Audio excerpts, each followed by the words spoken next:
When I was younger, my family moved to one of the nicest neighborhoods in Peachtree City, south of Atlanta. It was gated with a nice lake view. Everything was beautiful. The grass in everybody's yard was all the same shades of green and the same length. And the trees and hedges were all shaped in unison. This was truly a dream house in a dream neighborhood. Well, at least from the outside. The first night my parents found letters in the basement dating from 1984 to 2001. With the letters, they also found a memorial for a family with candles and hairbrushes. It was spooky. Who does a memorial in the house like that? It's almost like it was their grave. My parents didn't think much about it, but it freaked me out, so. I remember my best friend slept over one night, and we watched movies and went to bed around 10, which was late for a 5-year-old. I remember this as if it was yesterday. Usually I woke up 2 or 3 times throughout the night, but this night it was like I was in a coma. I slept so deep. I ain't wake up till around 11 the next morning. When I woke up, Samantha was gone. My mama said that her parents picked her up around 8 in the morning. The next day when I saw her, she was not Samantha. She looked like Samantha, but it was not her. Her mannerisms was different. Even the way she talked was different. She just wasn't the active little girl I remember her to be. She looked like she had something to tell me. Her face just had this worried look on it. At the time, I didn't know what to do, so I just hugged her. But at the same time, I was scared of her because I knew it wasn't Samantha. A few months later, Samantha moved to another state, and we eventually lost contact. My mama was 6 months pregnant at this time. I remember my dad would leave for work, and she locked the door behind him with a deadbolt and sliding chain lock. This was when we realized that something was wrong in the house. My mom walked into another room, and we could hear the deadbolt sliding out, and the door just straight up open. She would lock it, and it would do the exact same thing again. She even put something in front of the door so it wouldn't open, but it was like someone was pushing the door. She was freaked out. She called my dad over and over until he finally came home. When he got home, he smelled gas and found out it was a leak. He said the fire could have got started. Me and Mama didn't realize since we had been there with the smell all day. She said the house knew what was going on, and that's why the door kept opening.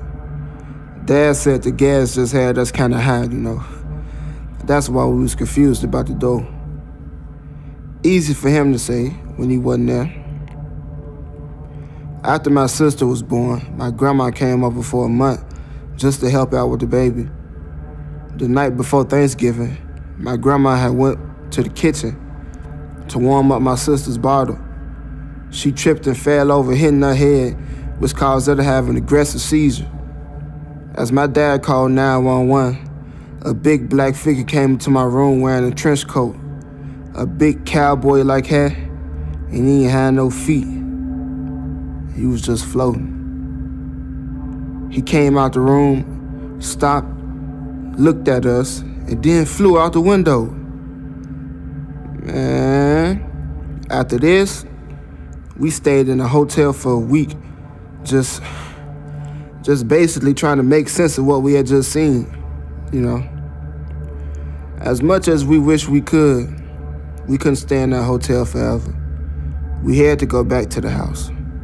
We had to. And we wrote down escape plans just in case anything else crazy happened. It was hard being so young and scared.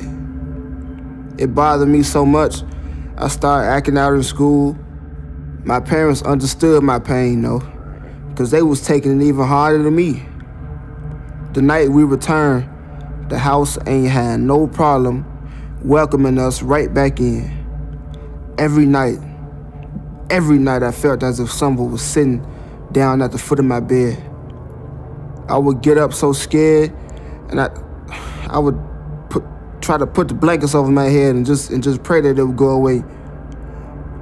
One night, I got the courage to stretch my foot out to see if I could feel anything, but I didn't.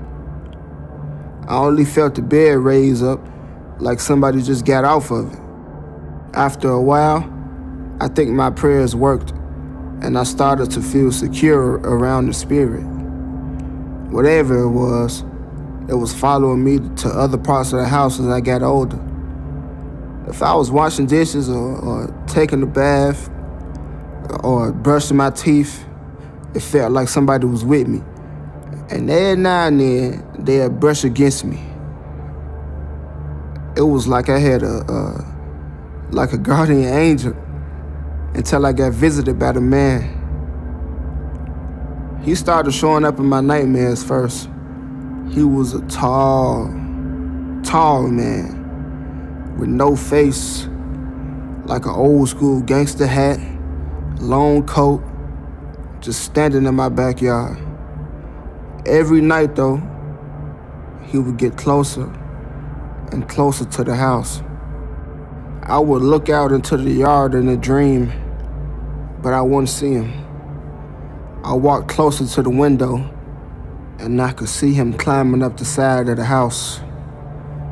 I hated that house. When I told them about my dreams, they felt my fear because they was having the same dream. They just hid it to stop from scaring me. My parents decided to sell the house. Even when they put the listing out online, it would get deleted every time. The for sale sign in the front yard would go missing too. Mold started to grow, so we couldn't sell it until we fixed it. The house was sabotaging itself. Man, I couldn't take it no more, man.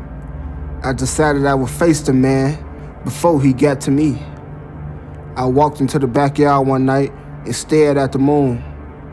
It was bright and full, but the clouds started to swirl around it, and it got real dark. I could hear the grass crunching under someone's footsteps. As they got closer, I saw the shape of his hat. Little one, why are you not scared? You came just in time, because tonight I was gonna crawl into your dreams. Tonight I was gonna make you scream like you never have before. He started walking towards me. I dug deep. Man, who was them people in the basement? That family. Did you hurt them, bro? Shut up, child. And don't worry. Your family will join them soon enough. I turned and ran from him and ran into the basement and grabbed the shovel and started digging where the family's memorial was. I felt the shovel hit something hard. I kept going and I saw bones, but they were small like a teenager like me. Then I saw him staring at me in the shadows.